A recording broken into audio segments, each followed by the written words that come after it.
है दोस्तों, आज जो हमारा वीडियो रहने वाला है वो है डबल पावर आईसी के ऊपर।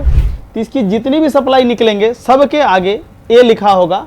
हाई एम्पियर में एस के नाम से जाना जाता है, लो एम्पियर में एल के नाम से जाना जाता है।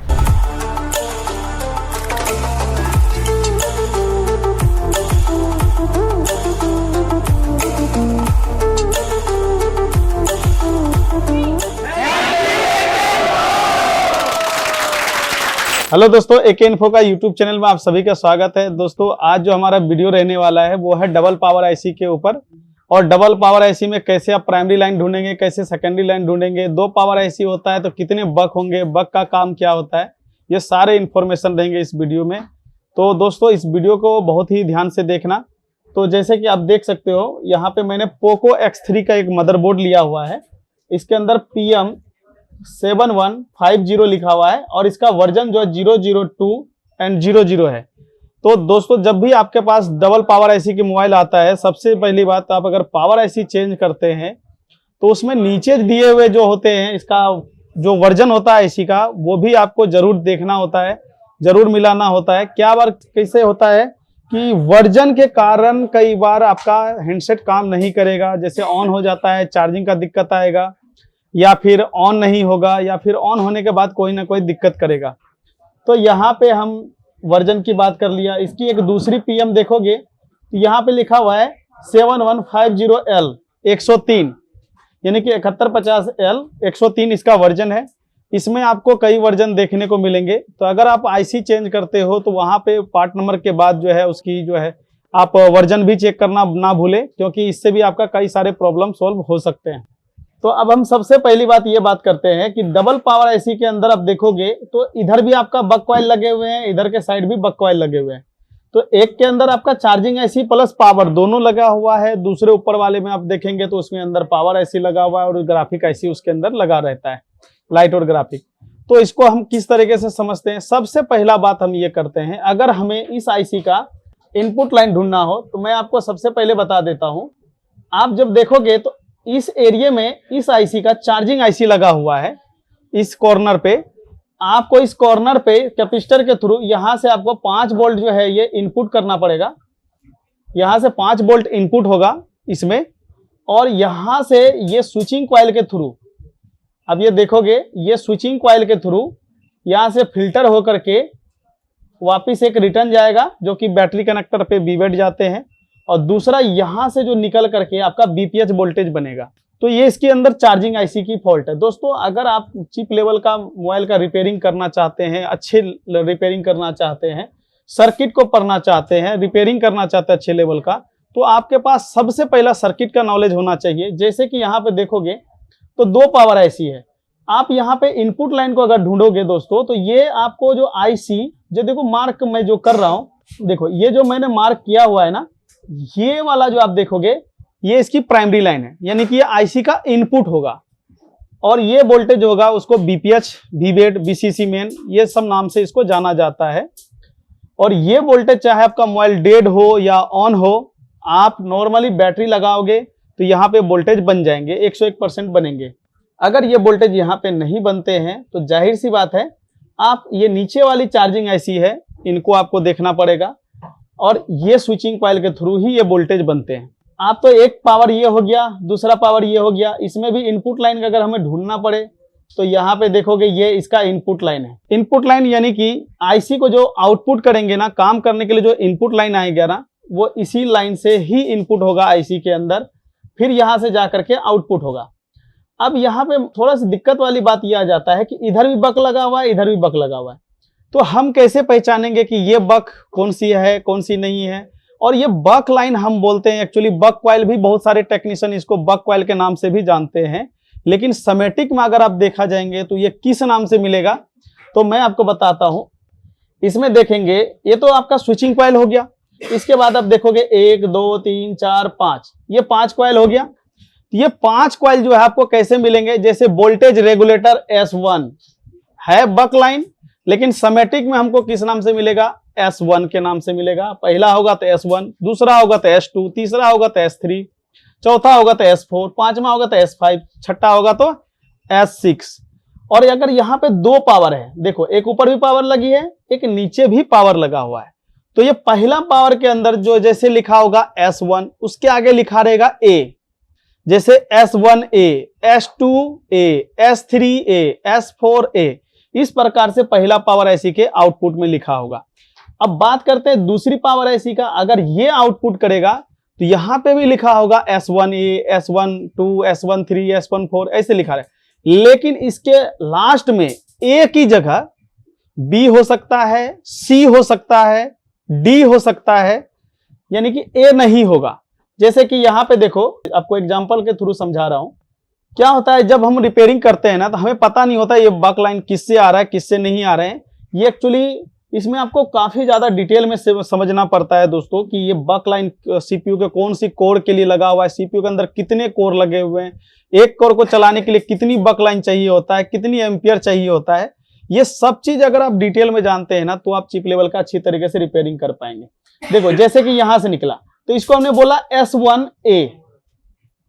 अब अगर यहां से निकलेगा, ये पहला होगा, तो S1 इस पे भी होगा, लेकिन इसके आगे लिखा रहेगा C, या B होगा या C होगा। इससे हम क्या पता करेंगे, ये जो S1 है ना, ये पहला वाला पावर IC का है, A है तो पहला पावर IC का है, और B है या C है तो दूसरा वाली पावर IC का होगा। और दूसरी बात, अब अगर ये देखोगे तो A कौन सी IC में लगा रहेगा, ये आप कैसे आप पता लगा सकते हो कि A ऊपर वाले IC में होगा या नीचे वाली पावर IC में होगा। तो आपको यह समझना है, जिस IC के पास क्रिस्टल लगा होगा ना, वो IC का जो आउटपुट सप्लाई होगा, चाहे बक हो या LDO हो, उसके लास्ट में A ही लिखा होगा। जैसे देखो यहां पे देखो क्रिस्टल लगा हुआ है, इसकी जितनी भी सप्लाई निकलेंगे सबके आगे A लिखा होगा, और यहां से जितनी भी सप्लाई निकलेंगे उसके आगे, उसके लास्ट में जो है वो B या C लिखा होगा। ठीक है, तो यहां जरा हम समझते हैं।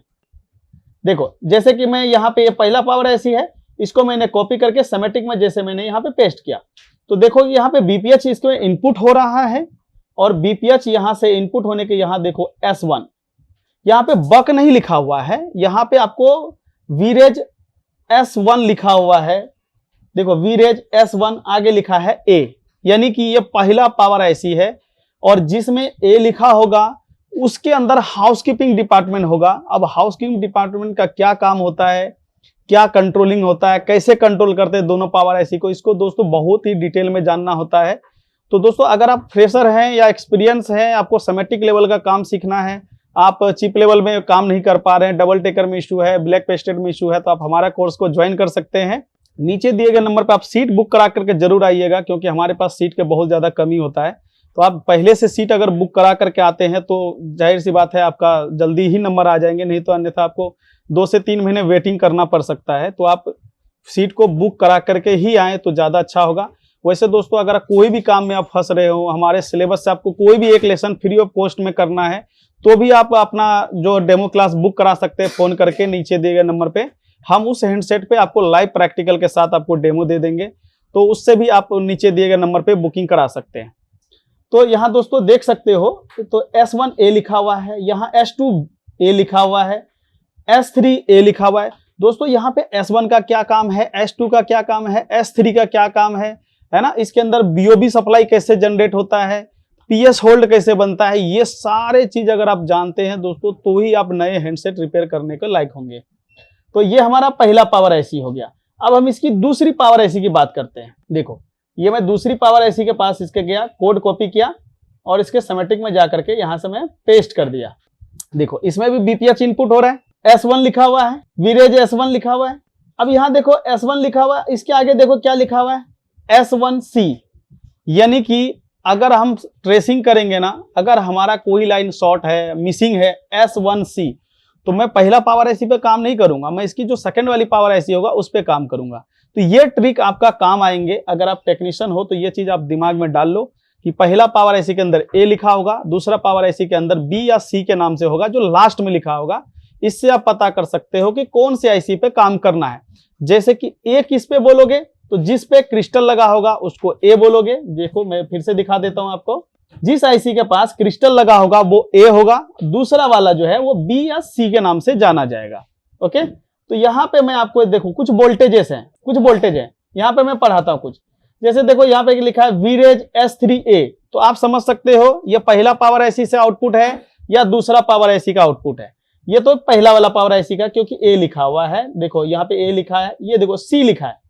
तो ये जो अगर ये लाइन शॉर्ट होता है ना दोस्तों, तो आपको पहला पावर आईसी काम करने की जरूरत नहीं है, इसकी दूसरा वाला पावर आईसी पर काम करना जरूरी है। एक छोटी सी ट्रिक है, मैं सोचा आपको यूट्यूब पे दे दूं। तो इस ट्रिक से आप क्या काम कर सकते हो कि दूसरी पावर आईसी है या पहला पावर आईसी बराबर है, तो ये सब चीज आप आराम से यहाँ पे समझ सकते हो। और यहाँ पे मैं आपको बता दूं, जो आउटपुट वाली लाइन होती है ना पावर आईसी का, जो आउटपुट होगा उसके स्टार्टिंग में वीरेज लिखा होगा, वीरेज लिखा होगा। वोल्टेज फॉर रेगुलेटर होता है, ये वोल्टेज को रेगुलेट करके बनाते हैं। जो इनपुट होगा ना उसके अंदर बीपीएच लिखा होगा, ओके। और यहाँ पे आउटपुट भी जो है ना पावर आईसी के दो प्रकार से होते हैं, एक होते हैं हाई एम्पियर वाला, एक होता है लो एम्पियर वाला। जो हाई एम्पियर होगा ना उसको हमेशा एस से डिवाइड किया जाता है, जैसे कि यहाँ पे देखोगे वोल्ट वीरेज S2C, यानी कि सी यानी कि दूसरा वाला पावर आईसी का है, लेकिन S3 लिखा हुआ है ना, एस से यहाँ पे डिनोट किया हुआ है ना, ये हाई एम्पियर लाइन होगा। इसी के नीचे देखो यहाँ लिखा है वीरेज L, यानी कि लो एम्पियर का है, एक एलडीओ वोल्टेज है, और ये इसमें 11.1 लिखा हुआ है, यानी कि ये पहला वाला पावर आईसी से जनरेट हो रहा है। तो इस तरीके से आप समझ सकते हो कि जो हाई एम्पियर वाली लाइन कौन सी है और लो एम्पियर वाली लाइन कौन सी है। तो आपको ये डिटेल में पता होना चाहिए कि हाई एम्पियर लाइन जो है कौन सी आईसी को जाता है और लो एम्पियर वाली कौन कौन सी आईसी को जाता है।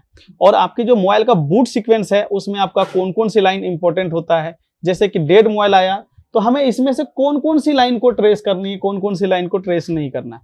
जैसे कि मैं एक एग्जांपल बताता हूं, हमारे मोबाइल में ग्राफिक की प्रॉब्लम है लेकिन हैंडसेट चालू है। अगर हैंडसेट ऑन है तो हमें कौन सी लाइन ट्रेस नहीं करना है, ग्राफिक की दिक्कत है तो हमें सिर्फ ग्राफिक में ही काम करना है।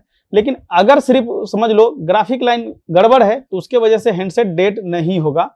अगर बात करो, बहुत से टेक्नीशियन ये जो थोड़ा सा कम जानते हैं वो ये बोल देते हैं कि बीपीएच लाइन शॉर्ट होगा, वो ग्राफिक में जाते हैं तो इस वजह से वो हैंडसेट डेड होगा। तो दोस्तों ग्राफिक सेक्शन नहीं खराब है, वो बीपीएच लाइन प्राइमरी लाइन खराब है। प्राइमरी लाइन खराब रहेगा तो जाहिर सी बात है आपका नहीं तो पहला पावर आईसी में इनपुट जाएगा, ना ही सेकंड वाले पावर आईसी में इनपुट जाएगा, इस वजह से वो डेड है।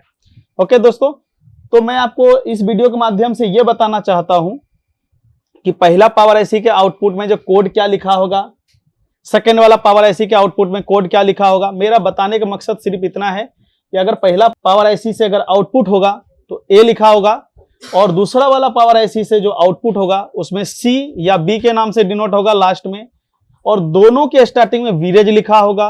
और दूसरी बात मैं आपको यह समझाना चाह रहा हूं, एक हाई एम्पियर लाइन होती है, एक लो एम्पियर होती है।